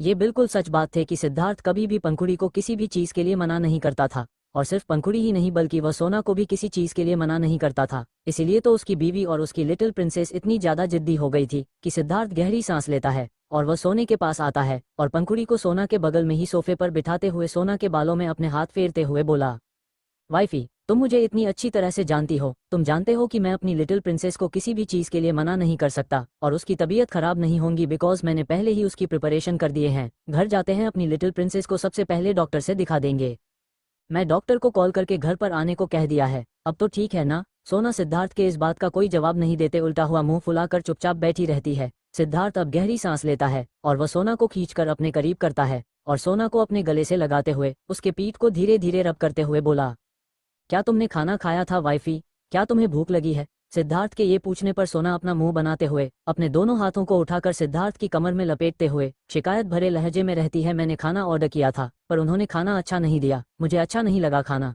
इसलिए हम यहाँ पर नहीं खाएंगे, हम सीधा घर जाकर ही खाएंगे। सोने की बातें सुनकर सिद्धार्थ बस हल्के से मुस्कुरा देता है। वह जानता था कि सोना खाने के मामले में कितनी ज्यादा चूजी है। वह सब कुछ नहीं खाते थी, बस अपनी पसंद के कुछ पार्टिकुलर चीज से ही उसे खाना पसंद था, और अगर उसके अलावा उसके सामने कुछ और रख दिया जाए तो सोना किसी बिगड़े हुए बच्चे की तरह रिएक्ट करती थी और वह उसे खाने को हाथ तक लगाने को तैयार नहीं होती थी। सिद्धार्थ कुछ भी नहीं कहता है और वह हल्के से नीचे झुककर सोना के माथे पर प्यार से किस करते हुए बोला, ओके मेरा बच्चा, जैसा तुम कहो। इतना कहकर सिद्धार्थ सोना के हाथों को पकड़कर सोफे से उठता है और फिर आदिश की तरफ देखता है तो आदिश भी अपने बर्गर को अब तक फिनिश कर चुका था। वह अपने डैडी की तरफ देखते हुए तुरंत ही आगे बढ़कर उनके हाथों को पकड़ लेता है। इसके बाद सोना अपने नन्हे से बच्चे का हाथ पकड़कर चारों ही उसे प्राइवेट रूम से बाहर आ जाते हैं। क्योंकि मीटिंग खत्म हो चुका था इसलिए अब सिद्धार्थ डायरेक्ट घर जाने वाला था, क्योंकि उसे ऑफिस जाने का बिल्कुल भी मन नहीं था। उसका जो भी काम था वह सीधा अपने घर से ही करने वाला था। सिद्धार्थ सोना और अपने दोनों बच्चों को लेकर सीधा होटल से बाहर आकर पार्किंग में आता है। वही इधर सिद्धार्थ होटल से बाहर निकला तो दूसरी तरफ आरिश भी इस समय होटल से बाहर निकाला था और वह सिद्धार्थ को ज्यादा हुआ देख पा रहा था। सिद्धार्थ आरिश के आगे था जिसकी वजह से सिद्धार्थ की बस पीठ ही आरिश को नजर आ रही थी। वही सिद्धार्थ के साथ एक लड़की भी थी जिसे सिद्धार्थ में उसके हाथों से होल्ड कर रखा था। वही सिद्धार्थ के दूसरे हाथों को उसे छोटे से बच्चे ने पकड़ रखा था, जिसे आरिश पीछे से देखकर ही पहचान सकता था, क्योंकि उसने वही कपड़े पहन रखे थे जो कि कुछ देर पहले उसे बच्चे ने पहन रखे थे जिसने आरिश से झगड़ा किया था। उसे बच्चे को पहचानते ही आरिश अपने तेज कदमों से सिद्धार्थ के पीछे पीछे चल देता है। पता नहीं क्यों पर आरिश की क्यूरियोसिटी हो रही थी कि वह उस लड़की का चेहरा एक बार देखे, क्योंकि उसे लड़के की पीछे की तरफ से ही देखने पर से ही उसके दिल की धड़कन इतनी ज्यादा बढ़ गई थी। उसे समझ में नहीं आ रहा था कि उसके साथ हो क्या रहा है, अचानक से उसका दिल इतनी देर से क्यों धड़क रहा है। आरिश अपने तेज कदमों से पीछे चली रहा था कि सिद्धार्थ सभी को लेकर होटल से बाहर निकलता है और वह पार्किंग की तरफ अपने कदम बढ़ा देता है। पर सिद्धार्थ उन तीनों को पार्किंग में ना ले जाकर उन दोनों को होटल के बाहर ही खड़े करते हुए सोने के गालों को धीरे से थपथपाते हुए बोला, वाइफी तुम बच्चों के साथ यहीं पर रुको, मैं कर लेकर आता हूँ। सोना सिद्धार्थ के बातें सुनकर अपने सर को हाँ में हिला देती है इसके बाद सिद्धार्थ अपने गार्ड की तरफ देखकर कुछ इशारा करता है और खुद अपने कदम पार्किंग की तरफ बढ़ा देता है। सिद्धार्थ आया तो अपनी ड्राइवर के साथ था, पर उसने ड्राइवर को उसी पल वापस भेज दिया था, क्योंकि वह आज खुद ही कर ड्राइव करके अपने छोटे से फैमिली के साथ कुछ टाइम स्पेंड करते हुए घर जाना चाहता था। सिद्धार्थ के जाने के बाद सोना अपने दोनों बच्चों का हाथ पकड़े हुए वहीं पर खड़ी थी। इधर आरिश होटल से बाहर निकलता है, उसके नजरें अभी सोने के ऊपर ही जमी हुई थी। वह तेजी से अपने कदम पार्किंग की तरह बढ़ा देता है, पर जैसे ही वो सोने के साइड से गुजरता है, एक अजीब सा है एहसास उसे पीछे मुड़ने पर मजबूर कर देता है। इसके बाद बारिश हल्के से टन हो गए, तुरंत ही पीछे पलट कर देखता है, पर जैसे ही वो पीछे पलट कर देखता है, उसकी आंखें हैरानी से बड़ी बड़ी हो जाती। उसकी आंखों में एक अजीब सी इमोशंस आ जाते हैं, यहाँ तक कि उसकी पूरी बॉडी ठंडी पड़ने लगी थी। आरिश को अपनी आंखों पर बिलीव नहीं हो रहा था कि आज उसके साथ हो क्या रहा है। पहले वह छोटा सा बच्चा जो कि बिल्कुल उसी की तरह था, और अब उसके सामने खड़ी वह लड़की उसे लड़की के छोटे से चेहरे की तरफ देखते हुए आरिश की आंखें खुद ब खुद ही नम हो गई थी। उसका छोटा सा चेहरा वही चेहरा था जिसकी आरिश को तलाश थी, वही चेहरा जिसके लिए आज तक आरिश तड़प रहा था। उसे चेहरे की तरफ देखते हुए आरिश की आंखों में जो दर्द उभर आया था, उसके साथ ही एक सुकून भी उभर आया था। आरिश एक तक अपनी नम आंखों से सोना की तरफ देख रहा था, वही सोने का बिल्कुल भी ध्यान आरिश की तरफ नहीं था। वह अपने बेटे से कुछ बात कर रही थी, जिसका जवाब आदिश भी अपने सर को हाँ और ना में हिलाकर जवाब दे रहा था। वही आरिश तो जैसे जमा हुआ सोने की तरह से देख रहा था, वही शक्ल और वही आवाज और वही अंदाज जो उसकी बीवी में थे। सोना का चेहरा बिल्कुल आर्या की तरह था, और सोना की तरफ देखकर आर्या के साथ बिताए गए पल उसकी आंखों के सामने किसी फ्लैशबैक के जैसे घूमने लगे थे। आर्या का मिलन और उसकी शादी होना, उसे आर्या को यूं परेशान करना और आर्या का उसे खाई में खुद जाना, आरिश की आंखों के सामने ये सब किसी रील के जैसे चल रहा था। आरिश अपनी आंखों में नमी लिए बस सोने की तरफ देखे हुए आर्या की यादों में खोया हुआ था। तभी अचानक आर्या के दोनों हाथों की मुठियां कर गई, क्योंकि कोई आदमी जाकर सोना को पीछे से बैकहैक करके खड़ा हो जाता है। वही उस आदमी की सिर्फ साइड व्यू आरिश को दिख रही थी। उस आदमी का चेहरा देख आरिश को उसे आदमी के ऊपर इतना गुस्सा आ रहा था कि उसका दिल कर रहा था कि वह उस आदमी को जाकर अभी मार दे। आरिश अपने कदमों को उस ओर बढ़ने लगता है, और सोना को वह आदमी हैक करके खड़ा था। आरिश अभी आगे बढ़ ही रहा था कि तभी कोई आरिश को पीछे से आकर उसके कंधे पर हाथ रख देता है। वही गुस्से में आगे बढ़ रहा आ रही जब अपने कंधे पर किसी का हाथ महसूस करता है, तो झटके से पीछे मुड़कर देखता है। अपने पीछे अपने असिस्टेंट को पकड़ आरिश अपने दांतों को पीसते हुए असिस्टेंट को देखने लगता है। वहीं आरिश का असिस्टेंट घबराकर आरिश को देखता है, लेकिन उसके मुंह से आरिश को इतने गुस्से में देखा कोई शब्द ही नहीं निकल रहा था। तभी आरिश गुस्से में उसे असिस्टेंट पर चिल्लाते हुए कहता है, क्या हुआ, इस तरह से रोकने का क्या मतलब है, और तुम्हारी हिम्मत कैसे हुई मुझे हाथ लगाने की। वही आरिश का इतना चिल्लाना सुनकर वो असिस्टेंट जम जाता है और थोड़ा हकलाते हुए आरिश से कहता है, बॉस सब कुछ तैयार है, आप चल सकते हैं। असिस्टेंट की बात सुनकर आरिश दांतों को किटकिटाते हुए असिस्टेंट को घूमता है, फिर असिस्टेंट को पूरी तरीके से इग्नोर कर अपने पीछे मुड़कर उस दिशा में देखता है जहां पर सोना उन बच्चों के साथ खड़ी थी, लेकिन इस वक्त सोना वहां नहीं थी। सोना को वहां ना देखकर आरिश हैरान हो जाता है। इसके साथ ही आरिश अपने कदमों को जल्दी आगे बढ़कर हर तरफ देखने लगता है। आरिश उसे जगह पर पहुंचकर हर तरफ देख रहा था, लेकिन उसे उसकी आर्या कहीं भी नजर नहीं आ रही थी। आरिश इस वक्त बहुत ज्यादा घबराते हुए हर तरफ अपनी आर्या, अपनी बीवी को ढूंढ रहा था, लेकिन उसे वह कहीं भी नजर नहीं आ रही थी। आर्या को अपने पास न पाकर आरिश को बहुत ज्यादा गुस्सा आने लगता है। इसके साथ ही आरिश एक मुक्का अपने सामने के दीवार के वॉल पर मार देता है। कुछ देर तक वहीं खड़े रहने के बाद आरिश एक लंबी गहरी सांस लेता है, फिर अपने कदमों को आगे की तरफ बढ़ा देता है। आरिश अपने कदम आगे तो बढ़ा देता है, पर उसकी नजरें बार बार पीछे मुड़ने पर उसे मजबूर कर दे रही थी। उसका दिमाग ये मानने को तैयार ही नहीं हो रहा था कि उसने अभी अभी जो देखा वह सच था, पर वह ये भी जानता था कि उसका दिल इस तरह से बेकाबू होकर तभी धड़कता था जब आर्या उसके आसपास हो। आर्या की मौजूदगी का एहसास उसके दिल को सबसे पहले होती थी, चाहे आर्या उसकी नजरों में आए ना आए, पर उसका दिल आर्या के मौजूदगी के एहसासों को महसूस कर ही लेता था। पर आर्या अब तक आरिश की आंखों से ओझल हो चुकी थी। इधर सिद्धार्थ सोना को लेकर कार में बैठता है और वह खुद भेजकर ड्राइविंग सीट पर बैठ जाता है। सिद्धार्थ जो कि अपनी कार लेकर पहले ही आ चुका था, और वह खुद अपनी कार से निकालकर सोना और अपने बच्चों को लेने गया था। वह सोना को आगे पैसेंजर सीट पर बैठता है और दोनों बच्चों को अच्छी तरह से बैक सीट पर बैठकर उन्हें सीट बेल्ट लगाने के बाद खुद अपनी जगह पर आकर बैठता है, और वह अपने कार को सीधा अपने ही महल की तरफ बढ़ा देता है। रास्ते में सोना सिद्धार्थ से कुछ कह रही थी, जिसका जवाब सिद्धांत बहुत ही प्यार से सोना को दे रहा था, और वह बहुत ही प्यार से सोना को समझा भी रहा था। सिद्धार्थ और सोन आपस में बातें करते हुए पैलेस पहुंच जाते हैं। सिद्धार्थ कार को पैलेस के पार्किंग में पार्क करता है और वह सोना और अपने बच्चों को लेकर कार से बाहर आता है। सिद्धार्थ सोने के हाथ को पकड़े हुए और दूसरे हाथ से अपने बेटे का हाथ पकड़ अंदर की तरफ बढ़ जाता है। वही सोना ने अपने दूसरे हाथ से अपने नन्ही सी प्रिंसेस को थाम रखा था। सिद्धार्थ पैलेस में जैसे ही कदम रखता है, वैसे ही वह एक सर्वेंट को रोककर अपने पास बुलाता है। वह सर्वेंट तुरंत सिद्धार्थ के पास आता है और अपना सिर झुकाते हुए बहुत है रिस्पेक्टफुली सिद्धार्थ के कहने का इंतजार करने लगता है। वहीं सिद्धार्थ एक नज़र सोने की तरफ देखता है और फिर उसके बाद में वह सर्वेंट की तरफ देखते हुए बोला, कढ़ाई पनीर, मशरूम और लच्छा पराठा आधे घंटे में टेबल पर चाहिए। सिद्धार्थ इतना कहकर सोना और दोनों बच्चों को लेकर अपने कमरे की तरफ बढ़ जाता है। पर सिद्धार्थ के मुंह से खाने का नाम सुनकर सोना की आंखों में जो चमक आई थी वह उसके चेहरे से झलक रही थी।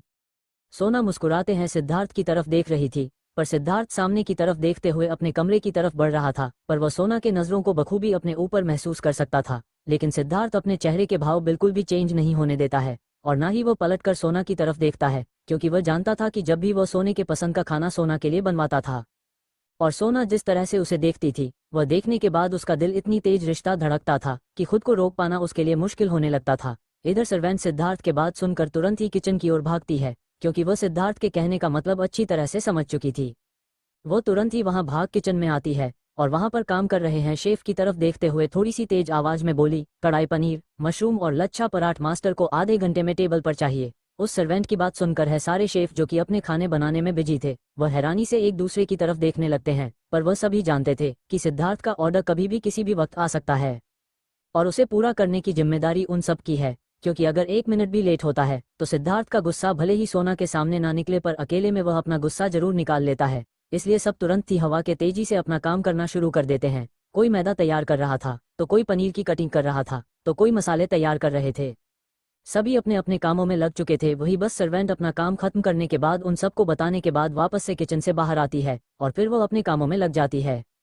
इधर सिद्धार्थ जो कि सोना और बच्चों को लेकर रूम में आ चुका था, सिद्धांत सोना को लेकर चेंजिंग रूम की तरफ बढ़ते हुए दोनों बच्चों की तरफ देखते हुए बोला, तुम दोनों यहीं पर थोड़ी देर वेट करो, तब तक मम्मा चेंज करके आ रही। इतना बोल सिद्धार्थ सोना को लेकर चेंज रूम के अंदर चला जाता है। इधर सिद्धार्थ के बात सुनकर दोनों बच्चे बेड पर चढ़कर बैठ जाते हैं।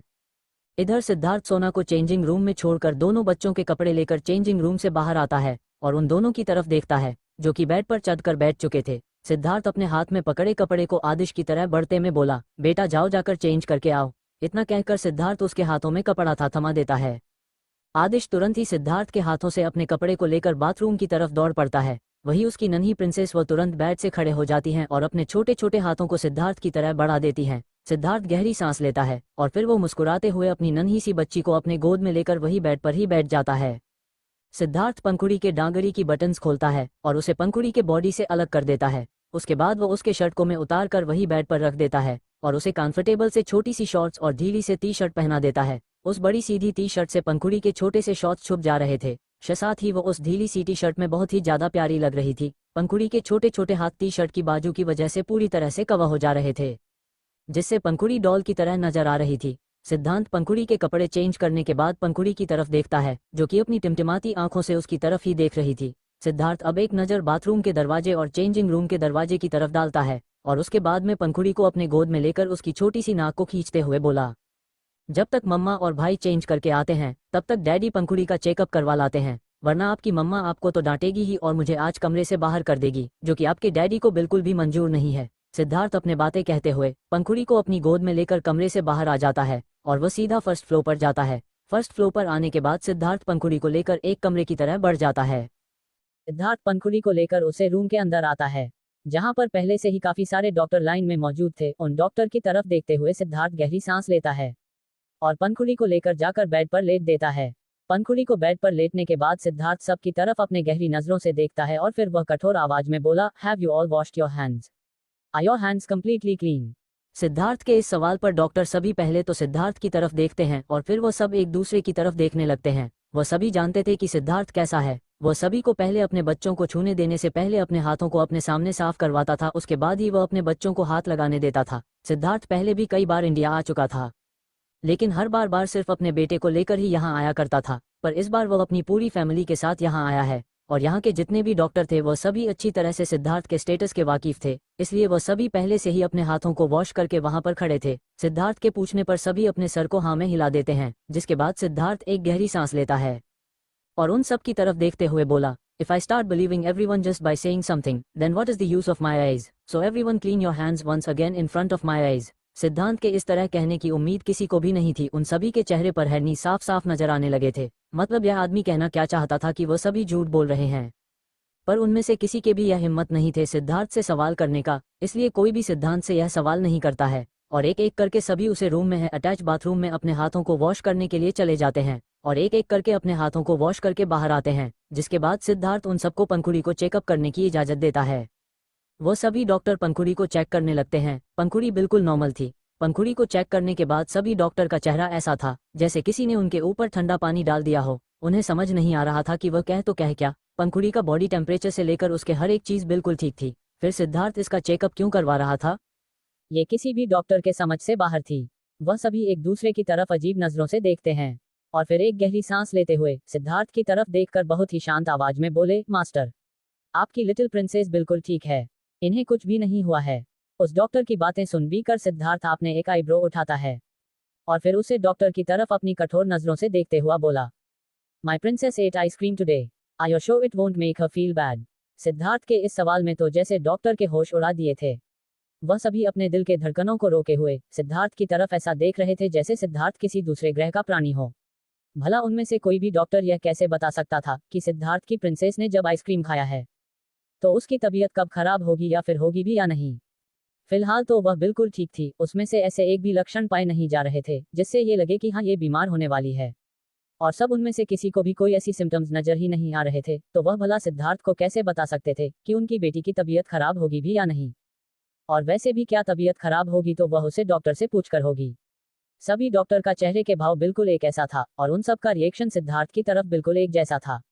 सिद्धांत डॉक्टर को कुछ ना बोलता हुआ देखकर अपनी आंखें सिकोड़ लेता है और वह अपनी आंखें छोटे छोटे करते हुए उन सभी डॉक्टर्स की तरफ देखते हुए थोड़े गुस्से भरी आवाज में बोला, अब क्या तुम सभी के मुंह में दही जम हुए हैं? जल्दी से जल्दी मेरे सवालों का जवाब दो। मेरे पास इतना फालतू समय नहीं है कि मैं तुम जैसे बेवकूफों के सामने रहकर अपने समय को इस तरह से बर्बाद करूं। सिद्धार्थ के मुंह से बेइज्जती सुनने के बाद तो वह सभी डॉक्टर का ऐसा हाल था जैसे अगर उन्हें चुल्लू भर पानी मिल जाए तो बस अभी उसमें डूबकर अपनी जान दे दे, क्योंकि इस बददिमाग आदमी से कुछ कहना ना कहना उन्हें बराबर ही लग रहा था। एक तो यह आदमी जो कि फालतू के सवाल पूछे जा रहा था, ऊपर से वह उन सभी डॉक्टर को ही बेवकूफ कह रहा था। मतलब ये भी एक हद होती है। और में से एक डॉक्टर आगे बढ़ता है और फिर वह सिद्धार्थ की तरफ देखते हुए अपने सर को झुकते हुए बोला, मास्टर, अभी लिटिल प्रिंसेस की बॉडी में ऐसी कोई भी सिम्टम्स नहीं है जिससे ये पता चले कि वह बीमार होने वाली है, इसलिए वह बिल्कुल सही है। उस डॉक्टर की बात सुनने के बाद भी सिद्धार्थ शांत नहीं रहने वाला था, पर वह जैसे ही कुछ बोलने वाला होता है तभी कमरे का दरवाजा खुलता है और सोना अंदर आती है और सभी की नजरें उसे तरफ चली जाती है। लॉन्ग कुर्ती प्लाजो में सोना ने अपने लंबे बालों के बना रखी थी और उसका छोटा सा चेहरा इस समय बिना किसी मेकअप के ही चमक रहा था। सोने की खूबसूरती ऐसी थी कि वह सभी डॉक्टर अब सोने से अपनी नजरें तक हटाना मुमकिन नहीं हो पा रहा था। वह सभी एकटक सोना को ही निहारे जा रहे थे। कमरे के दरवाजा खुलने से सिद्धार्थ की भी नजरें दरवाजे की तरह चल जाती है और वह जो कह रहा था वह बीच में ही रुक जाता है। सिद्धार्थ देखता है कि कमरे में अभी अभी सोना आई थी। सोना को कमरे में देखकर सिद्धार्थ तुरंत ही अपनी नजर उठाकर अपने सामने खड़े उन डॉक्टर की तरफ देखते हैं और अगले ही पल उसका हैंडसम सा चेहरा गुस्से से लाल होने लगता है और अगले ही पल हुआ अपने दांतों को किटकिटते हुए बोला, control your eyes otherwise your eyes will be handed over to you right here. Siddhant का इतना कहना था और उसके गुस्से भरी आवाज सुनकर तो सारे डॉक्टर कांप उठते हैं। वह सभी तुरंत ही अपनी नजरें सोना से हटाकर चुपचाप अपने सर को झुकाकर खड़े हो जाते हैं। सिद्धार्थ ने अपनी बात इतनी धीरे से कही थी कि सिर्फ उसके पास खड़ी डॉक्टर से सिद्धार्थ की बातें सुन पाए थे। सिद्धार्थ सोने की तरफ देखते ही अपने कदम सोने की तरफ बढ़ा देता है। वही सोना गौर से सिद्धार्थ की तरफ देख रही थी और वह थोड़े से गुस्सा करते हुए सिद्धार्थ से बोली, यह क्या फालतू के सवाल इन सबसे कर रहे हैं? भला इन सबको कैसे पता होगा कि आपकी प्रिंसेस जो कारनामे करती है उसका अंजाम क्या होगा? और अब इन लोगों को डराना बंद कीजिए और अपनी प्रिंसेस को लेकर बाहर चले, खान लग चुका है टेबल पर। सोना सिद्धार्थ के ऊपर गुस्सा कर रही थी। वही सिद्धार्थ चुपचाप सोना के बातें सुन रहा था। वह पलटकर कुछ भी कहने की हिम्मत नहीं करता है। वही सभी डॉक्टर हैरानी से मुंह फाड़े सामने की तरफ देख रहे थे। उन सब में से किसी को अपने कानों पर और अपनी आंखों पर यकीन नहीं हो रहा था कि सिद्धार्थ, जिसने इस कुछ ही पलों में उन सबके सांसें रोक दिए थे और अब वह खुद ही रखकर अपनी बीवी की डांट खा रहा था। ये सच में बहुत ही ज्यादा अच्छा नजारा था उन सब के लिए। सभी इस नजारे का मजा ले रहे थे। जहां थोड़ी देर पहले तक उनमें से किसी की भी बोलने की हिम्मत नहीं हो रही थी, वहां अभी सिद्धार्थ की बोलने की हिम्मत नहीं हो रही थी। कोई तो ऐसा था दुनिया में जो सिद्धार्थ सिंघानिया को अपने कंट्रोल में कर सकता था। अब उन सभी डॉक्टर के चेहरे पर हल्के हल्के से स्माइल दिखने लगती हैं। वही सोना सिद्धार्थ को डांटने के बाद अपनी नजरें सामने डॉक्टर की तरफ करती हैं और फिर वह हल्के से स्माइली उन सभी डॉक्टर्स की तरफ देखते हुए बहुत ही रिस्पेक्ट के साथ बोली, आप लोग प्लीज जा सकते हैं और आपको जो भी परेशानी हुई है उसके लिए मैं माफी मांगती हूँ। मेरे पति थोड़े से अपने बच्चों को लेकर ज्यादा ही पजेसिव है। जिसकी वजह से वह कभी कभी ओवर रिएक्ट कर देते हैं। इतना कहकर सोना सिद्धार्थ के हाथों को पकड़कर सिद्धार्थ को खींचकर साइड करती है और उन सभी डॉक्टर को जाने का इशारा करती है। वह सभी डॉक्टर एक एक करके बाहर चले जाते हैं और उनके जाने के बाद सोना सिद्धार्थ की तरफ घूरते हुए बेड के पास जाती हैं और पंखुड़ी को अपनी गोद में उठा लेती हैं। वही पंखुड़ी शांति से रूम में हो रहे मूवी का मजा ले रही थे। उसकी टिमटिमाती आंखें इस समय चमक रही थी। वही उसके चेहरे पर छोटी सी मुस्कुराहट थी। अपनी बेटी के इस शैतानी चेहरे की तरफ देखते हुए सोने का चेहरा और भी ज्यादा गुस्से से लाल होने लगता है और वह और भी बुरी तरह से सिद्धार्थ की तरफ घूरते हुए पंखुड़ी की तरफ उंगली पॉइंट करते हुए बोली, देख रहे हैं आप इसके रिएक्शन, ये सिर्फ और सिर्फ आपकी वजह से है। आपने ही इसे इतना ज्यादा बिगाड़ रखा है कि ये दूसरों के डांट खाने पर खुश होती है। सोने के ऐसा कहने पर सिद्धार्थ अपनी नजरें उठाकर सामने अपने बच्चों की तरफ देखता है, जो कि इस समय सोने की गोद में थी। उसकी बच्ची के रिएक्शन सच में जैसे सोना का रही थी वैसे ही था। वह छोटी सी बच्ची अपनी चमकती आंखों से सबकी तरफ देख रही थी। सिद्धार्थ अब प्यार बेचारा सा मुंह बनाकर सोने की तरफ देखता है और अपनी आंखों से ही उसे मनाने की कोशिश करता है, पर सोना उसे पूरी तरह से इग्नोर करते हुए कैमरे से बाहर निकल जाती है। सिद्धार्थ भी अब गहरी सांस लेते हुए अपनी मुट्ठियों को कसकर भींचता है और अपनी आंखें बंद करके खुद को कंट्रोल करने की कोशिश करने लगता है, क्योंकि सिर्फ उन डॉक्टर की वजह से सोना ने उसे डांटा था और एक बार फिर से सोना उससे गुस्सा हुई थी। सिद्धार्थ का तो जी कर रहा था वह जाकर उन सभी डॉक्टर को एक एक कर लाइन से शूट कर दे, पर वह ऐसा करने से खुद को कंट्रोल कर रहा था, क्योंकि अगर वह ऐसे ही लोगों को मारता रहा तो एक दिन इस देश की आबादी ऐसी हो जाएगी कि आदमी रहे ना रहे ये जगह सुनसान ही रह जाएगी। सिद्धार्थ भी अब अपने कदम सोने के पीछे पीछे बढ़ा देता है। सोना पंखुड़ी को लेकर डाइनिंग एरिया में आती हैं। वहां देखती हैं वह जैसे आदिश को चेयर पर बिठा कर गई थी, आदिश बिल्कुल उसी तरह से बैठा हुआ था। आदेश की तरफ देखकर सोना के चेहरे पर एक स्माइल आ जाती है। एक उसका बेटा ही था जो उसकी सारी बातें माना करता था, बाकी उसकी बेटी और उसके पति तो अपनी मन की करते थे और उसके बाद जब वह गुस्सा हो जाती थी तो वह दोनों ऐसे उसे मनाने आते थे और ऐसे प्रिटेंड कहते थे जैसे उन दोनों की कोई गलती ही ना हो, और अभी भी यही हो रहा था। सोना इन गुस्से से अपने नाक फुलाते हुए डाइनिंग एरिया में आकर पंखुड़ी को उसके चेयर पर बैठा देती है। पंखुड़ी की छोटी सी चेयर काफी ऊंची थी और वह उस चेयर पर बैठ टेबल पर अपने छोटे छोटे हाथों को रख देती है। वही सोना जाकर अपने बेटे के बगल में बैठ जाती है, क्योंकि आज वह पंखुड़ी और सिद्धार्थ से सच में बहुत ही ज्यादा नाराज थी। पंखुड़ी की इतनी छोटी सी उम्र थी और इस तरह से उसका बिहेवियर सोना को बहुत ही अजीब फील करवाता था। क्या इतनी छोटी बच्ची का ऐसा होना सही था? वह छोटी सी बच्ची किसी को दर्द में देखने के बाद भी उसका दर्द महसूस नहीं करती थी, उल्टा वह उसे पर हंसती थी। उसे अपने पापा पर प्राउड फील होता था। अगर यह छोटी सी बच्ची अभी से ऐसे थे तो न जाने बड़ी होने के बाद कैसे हो जाएंगी। जो कि अब सोना बिल्कुल भी नहीं चाहती थी कि उसकी बच्ची ऐसी हो, जो कि दूसरे की तकलीफों को समझे, दूसरे के दर्द को समझे, ना दूसरे को संभाले, ना कि उसके दर्द में वह ऐसा रिएक्ट करें। वही सिद्धार्थ जो कि सोने के पीछे पीछे ही आ रहा था, वह पंखुड़ी को इस तरह से अकेला बैठा हुआ देखकर सोना की तरफ देखता है। सोने का चेहरा ही बता रहा था, बस सच में काफी ज्यादा नाराज थी। इसलिए सिद्धार्थ अब आकर अब अपनी जगह पर बैठता है और गहरी सांस लेते हुए अपनी छोटी सी फैमिली की तरफ देखने लगता है। उन सब के बैठने के बाद शेफ आकर सभी को खाना सर्व करते हैं। उसके बाद वह सभी उन सब को अकेला छोड़कर वहां से चले जाते हैं। खाना सर्व होने के बाद सभी अपने अपने खाने को खाने लगते हैं। वही सोना भी अपने खाने को खाते हुए अपनी तिरछी नजरों से सिद्धार्थ की तरफ देख रही थी। वही सिद्धार्थ इस बात समझ रहा था कि सोना उसे ही देख रही थी, क्योंकि आज से पहले जब भी घर में लच्छा पराठा बना था सिद्धार्थ हमेशा सोना को अपने हाथों से ही खिलाता था, क्योंकि सोने को वह तोड़ने में नहीं बनता था। वह जब भी उस पराठे को खींचती थी तो वह खींचता ही चला जाता था और पूरी तरह से उसके प्लेट में टूटकर बिखर जाता था, जिसके वजह से हमेशा सिद्धार्थ उसे अपने हाथों से खिलाया करता था ताकि उसकी छोटी सी बीवी को ज्यादा तकलीफ ना हो। पर यहाँ तो सोना अपने मुंह को फुल हुए बैठी हुई थी। वहीं सिद्धार्थ इस चीज को अच्छी तरह से नोटिस कर रहा था। वह जानता था कि सोना आज भी खुद से नहीं खा पाएगी, सोना को उसकी मदद की जरूरत पड़ेगी ही, इसलिए वो सोने के कहने का इंतजार करने लगता है। वही सोना अपनी तिरछी नजरों सिद्धार्थ को देखते हुए अपना मुंह बनाने लगती है और गुस्से से सिद्धार्थ की तरफ देख रही थी कि सिद्धार्थ अब तक उसके पास उठकर आया क्यों नहीं था, क्योंकि जब भी ऐसा कुछ बनता था तो सिद्धार्थ खुद उसके पास उठकर आया कर रहा था और वह उसके पीछे खड़ा होकर उसे पूरा खाना खिलाया करता था। पर आज ऐसा कुछ भी नहीं हो रहा था, जिससे सोना उदास होने लगी थी। वहीं सिद्धार्थ जो कि सोने के हर एक रिएक्शन को नोटिस कर रहा था, वह गहरी सांस लेते हुए अब अपनी जगह से उठ जाता है, क्योंकि अगर वह अब नहीं उठाता तो सोना गुस्से में जैसे तैसे खा तो लेती, लेकिन बाद में वो इस चीज के लिए सिद्धार्थ का जीना हराम कर देती। और सिद्धार्थ इस बात को अच्छी से जानता था और सिद्धार्थ नहीं चाहता था कि सोना थोड़ा सा अभी ही परेशान हो जाए। सिद्धार्थ जाकर सोना के पीछे खड़ा होता है और वह सोने के दोनों साइड से अपने हाथों को आगे करते हुए सोना को हल्के से उसके कंधे से पकड़कर उसे पूरी तरह से चेयर पर लीन कर देता है। सोना आप अपनी चमकती आंखों से सिद्धार्थ की तरफ देखने लगती हैं। हालांकि वह गुस्सा थी, वह कुछ बोल नहीं रही थी, पर उसकी आंखों के चमक बता रही थी कि वह सिद्धार्थ के इस तरह आने से खुश हो गई थी। सिद्धार्थ हल्के से झुकता है और अपने चेहरे को सोना के कंधे के पास लाते हुए बिना सोना की तरफ देखते हुए बोला, मैं जानता हूँ वाइफी कि तुमने अब तक खाना नहीं सीखा है, इसलिए मुझे हर बार तुम्हारी मदद करनी पड़ती है, और तुम मुझे इस तरह से देखना बंद करो वरना बाद में तुम्हें ही भारी पड़ेगा। इतना कहकर सिद्धार्थ हल्के से सोना के गालों पर किस कर लेता है, जिससे सोना के चेहरे पर स्माइल आ जाते हैं और वह मुझे झुकाकर चुपचाप बैठ जाते हैं। जैसे देखकर सिद्धार्थ हल्के से हंसाता है और फिर वो सोना को अपने हाथों से खाना खिलाने लगता है। दूसरी तरफ आरिश अपने ऑफिस वापस आ चुका था।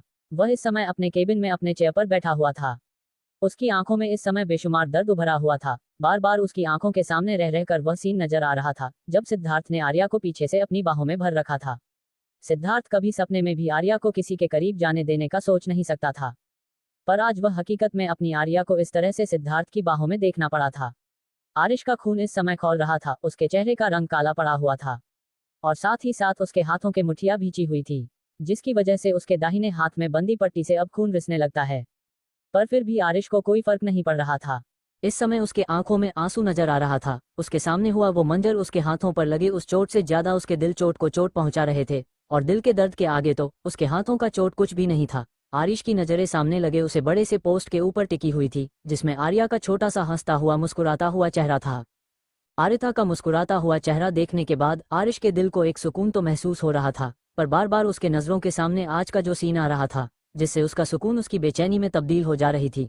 आरिश खुद को बेचैन होने से रोक नहीं पा रहा था। भला वह कैसे रोकता, वह लड़की जिसे उसने इतनी तड़प के साथ इंतजार किया है, उसे किसी और के पास देखकर कौन नहीं तड़पेगा।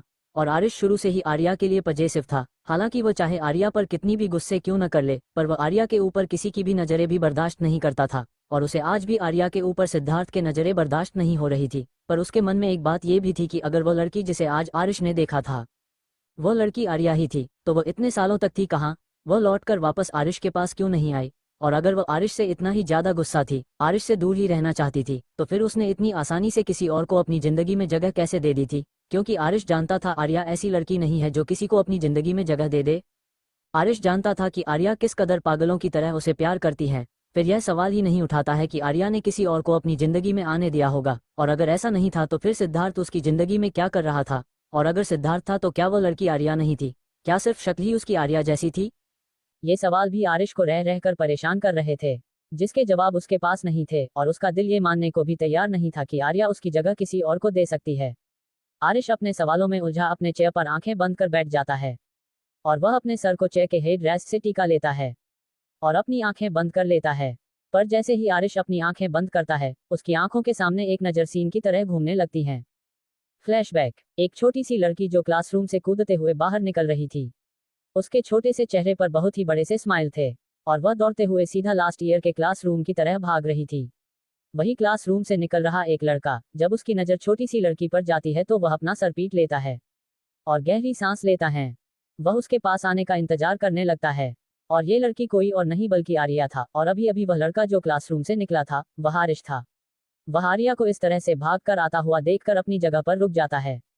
वही आर्या भागकर आती हैं और एकदम से कूदकर आरिश के गोद में चढ़ जाती हैं, जिसे आरिश तुरंत ही अपनी बाहों में संभालते हुए उसकी तरफ गुस्से भरी नजरों से देखते हुए बोला, तुम्हारी शैतानियां दिन दिन बढ़नी जा रही हैं बटरफ्लाई, तुम इस तरह से कूदना भागना बंद करो। अगर तुम अभी गिर जाती तो तुम्हें चोट लगती है या नहीं, उसके बाद फिर तुम रोते हुए मेरे पास ही आती और फिर मुझे अपना क्लास मिस करके तुम्हारे उसे चोट के इलाज के लिए मुझे तुम्हें यहाँ से लेकर जाना पड़ता। जब से तुम इस कॉलेज में आई हो तब से न जाने मैंने कितनी ही बार इस कॉलेज के गेट के ही दर्शन किए हैं। तुम्हारी वजह से मुझे कॉलेज के गेट से ही मुझे मुड़ना पड़ता है। बेवकूफ लड़की, अब ये बताओ कि इतनी भागकर तुम मेरे पास क्या करने आ रही थी। आर्या जो के समय आरिश के गोद में उसके गले को कसकर पकड़े हुए आरिश की तरफ से देख रही थी। वह थोड़ी नाराजगी से आरिश की तरफ देखती हैं और फिर वह आरिश की गोद से उतरने के लिए अपने पैरों को सीधा कर लेती हैं। पर आरिश उसे अपनी गोद से उतारने की जगह उसे और भी अच्छी तरह से अपनी बाहों में भरते हुए उसकी तरफ देखते हुए बोला, अब शैतानियां बंद करो और बताओ क्या बोलते आई थी तुम यहाँ इस तरह से भागते हुए। आरिश के न छोड़ने पर आर्या मुस्कुराते हुए वापस से अपने पैरों को आरिश के कमर में लपेट लेती है, और फिर वह चाहते हुए बोली, आपको पता है आज ना मेरे क्लास में एक हैंडसम से लड़के की एंट्री हुई है। उसने न्यू एडमिशन लिया और वह बहुत ही ज्यादा हैंडसम है। उसने ना मुझसे बातें भी की उसकी आवाज भी बहुत मस्त है। आर्या अपनी ही दुनिया में खोए हुए आरिश को बताती हैं। वही आरिश की आंखें गहरी हो चुकी थी। वह बहुत ही गौर से आर्या के छोटे से चेहरे की तरफ देख रहा था, जिस पर चमक साफ साफ नजर आ रही थी, और आर्या के चेहरे की यह चमक आरिश के चेहरे को काला करता जा रहा था। आरिश अपने काले पड़े चेहरे के साथ आर्या को घूर कर देखता है और उसे लेकर सीधा अपने प्रेसिडेंट बिल्डिंग की तरफ अपने कदम बढ़ा देता है। आर्या जब आरिश को देखती है कि वह उसे लेकर प्रेसिडेंट बिल्डिंग की तरफ देखा जा रहा है, तो आर्या तुरंत ही उसकी गोद में छटपटाते हुए आरिश को रोकने की कोशिश करते हुए बोली, नहीं नहीं, मुझे अभी वहां नहीं जाना है, मुझे अभी भूख लगी है, पहले कैंटीन चलो ना प्लीज। अपनी बात कहकर आर्या अपनी पप्पी आइज से आरिश की तरफ देखने लगती है। वही आरिश आर्या के उसे क्यूट से चेहरे की तरफ देखते हुए अपने गर्दन को हल्का सा टेढ़ा करता है और खुद को शांत करता है। वह आर्या को लेकर अब अपने कदम को दूसरी डायरेक्शन में बढ़ा देता है। आर्या जब देखती है कि आरिश उसे लेकर कैंटीन में जा रहा है, तो वह मुस्कुराते हुए और भी कसकर आज इसे लिप जाती है और अपने सर को आरिश के कंधे पर रख देती है और अपनी टुकुर टुकुर आंखों से सबकी तरफ देखने लगती है। वही कॉलेज के सभी स्टूडेंट आरिश और आर्या को ही देख रहे थे। वह सभी जानते थे कि ये दोनों इसी तरह से कॉलेज में रहते थे। आरिश का बिहेवियर इस लड़की की तरह बहुत ही ज्यादा सॉफ्ट था और वह किसी बच्चे की तरह से पैम्पर करके अपने साथ रखता था, जिसकी वजह से किसी को भी इस समय उन दोनों को इस तरह से देखकर हैरानी नहीं हो रही थी, क्योंकि उनमें से किसी के लिए भी यह नई बात नहीं थी। आर्या जब भी कोई शैतानी करती थी या फिर जब भी वो स्पोर्ट्स क्लासेस से लौट कर आती थी, आरिश इसी तरह से उसे अपनी गोद में लेकर आता था। आरिश आर्या को लेकर कैंटीन में आता है और वह उसे एक टेबल पर एक चेयर खींच कर बैठा रहता है। आर्या को बिठाने के बाद आरिश आर्या के सिर पर हाथ फेरते हुए बोला, अब चुपचाप यहीं बैठे रहो, मैं लेकर आ रहा हूँ। इतना कहकर आरिश अपने कदम आगे बढ़ा देता है। वही आर्या आरिश के जाते ही अपने फोन को निकाल लेती है और वह अपना इंस्टाग्राम खोलकर उसे पर स्क्रॉल करने लगती हैं। आर्या अभी अपने इंस्टाग्राम का स्क्रॉल कर ही रही थी कि तभी उसे किसी की आईडी नजर आती है और वह तुरंत ही उसे आईडी को खोलकर उसके पोस्ट को चेक करने लगती है। जैसे जैसे उसे अकाउंट के पोस्ट को देख रही थी, उसका चेहरा बनता जा रहा था। आर्या इस समय आरिश का अकाउंट खोलकर बैठी हुई थी और उस अकाउंट में आरिश ने बहुत से ऐसे पोस्ट कर रखे थे जिसमें वह और नैना दोनों साथ में थे। उन दोनों को साथ में देखकर आर्या को कहीं ना कहीं तकलीफ महसूस हो रही थी। वही कुछ पोस्ट में तो आरिश ने अपनी फीलिंग्स को साफ साफ नैना के लिए बयां कर रखा था और उसमें आरिश की कुछ ऐसी भी पोस्ट थे जिसमें आरिश की अपर बॉडी साफ साफ नजर आ रही थी, उसका वह मस्कुलर चेस्ट और उसकी वह 8 पैक्स एब्स। वह सच में बहुत ही ज्यादा हॉट लग रहा था। आर्या अभी आरिश का इंस्टाग्राम को स्क्रॉल कर ही रही थी कि तभी कोई उसके कंधे पर हाथ रखता है। आर्या तुरंत चौंकते हुए सामने देखती है तो उसके सामने नैना खड़ी थी। नैना को देखकर आर्या का छोटा सा चेहरा और भी ज्यादा मुरझा जाता है, पर फिर वह जबरदस्ती अपने चेहरे पर स्माइल लाते हुए नैना की तरफ देखकर उससे पूछती है, नैना तुम यहाँ क्या कर रही हो? आर्या की आवाज बहुत ही ज्यादा क्यूट थी। वहीं नैना आर्या के सवाल को सुनकर हल्के से मुस्कुराती हैं और फिर वह सामने से आ रहे आरिश की तरफ इशारा करते हुए बोली, मैं अपने बॉयफ्रेंड को लेने आई हूँ। नैना की बात सुन गया आर्या की स्माइल तुरंत ही गायब हो जाती है और वह अपना सर घुमाकर सामने से आ रहे आरिश को देखती हैं, जिसके हाथों में उसके खाने की ट्रे थी। आरिश की नजरें सामने ही देख रहे थे। आरिश वहां पर नैना और आर्या को ही देख रहा था। आरिश आता है और खाने की ट्रे को आर्या के सामने रख देता है और फिर नैना को थोड़ा सा पीछे करते हुए आर्या को वापस से उसके चेयर पर बैठता है और प्लेट को उसके सामने करते हुए बोला, लिटिल बटरफ्लाई अब तुम इसे खाओ, मैं थोड़ी देर में आ रहा हूँ, तब तक यहाँ से कहीं जाना नहीं, ओके? इतना कहकर आरिश नैना की तरफ देखता है और फिर वह उसके हाथों को पकड़कर उसके साथ कैंटीन से बाहर निकल जाता है। वही आर्या जो कि अपने सिर को घुमाकर आरिश को जाता हुआ देख रही थी, उसकी आंखों में अब नमी छाने लगती है। इधर आरिश नैना को लेकर कैंटीन से बाहर आ चुका था और वह बहुत ही सॉफ्टली नैना की तरह देखते हुए बोला, तुम यहाँ पर क्या कर रहे हो? तुम तो इस समय घर जाने वाली थी ना, तुमने क्लास में ही मुझे बताया था। आरिश के सवाल पर नैना थोड़ी देर तक आरिश की तरफ शांत नजरों से देखती हैं और फिर वह अपने हाथों को आरिश के हाथों से छुड़ाते हुए बोली, आरिश तुम्हें में नहीं लगता कि तुम उस लड़की के कुछ ज्यादा ही करीब जा रहे हो? तुम्हारे सामने वह लड़की बच्ची है, फिर भी तुम उसके साथ ऐसा कैसे रह सकते हो? कहीं ऐसा तो नहीं है कि तुम मुझसे दूर जाना चाहते हो? नैना की ऐसी बातें सुनकर आरिश के भौहें सिकुड़ जाते हैं और वह घुरकर नैना की तरफ देखते हुए थोड़ी तेज आवाज में बोला, अपनी यह बकवास बंद करो। तुम जानती भी हो तुम किसके बारे में कम बात कर रही हो। बच्ची है वह अभी, तुम उसके बारे में ऐसा बोल भी कैसे सकती हो? नैना जो कि पहले से ही आरिश के ऊपर गुस्सा थी, अब वो आरिश के इस तरह से आर्या की तरफदारी करने पर और भी ज्यादा आग बबूला होते हुए गुस्से से चीखते हुए बोली, वही तो मैं तुम्हें समझाने की कोशिश कर रही हूँ। बच्ची है वह, तुम उसे इतना ज्यादा अटैच होना बंद करो। आज से पहले तो तुमने कभी किसी की तरफ अपनी नजर उठाकर नहीं देखी, फिर उस लड़की में ऐसा क्या है जो उसके आने के बाद तुम इस तरह से उसे बच्चों की तरह लिए हर वक्त घूमते रहते हो? और तो और जितने करीब तुम मेरे नहीं आते, उससे कहीं ज्यादा करीब तुम उसके होते जा रहे हो।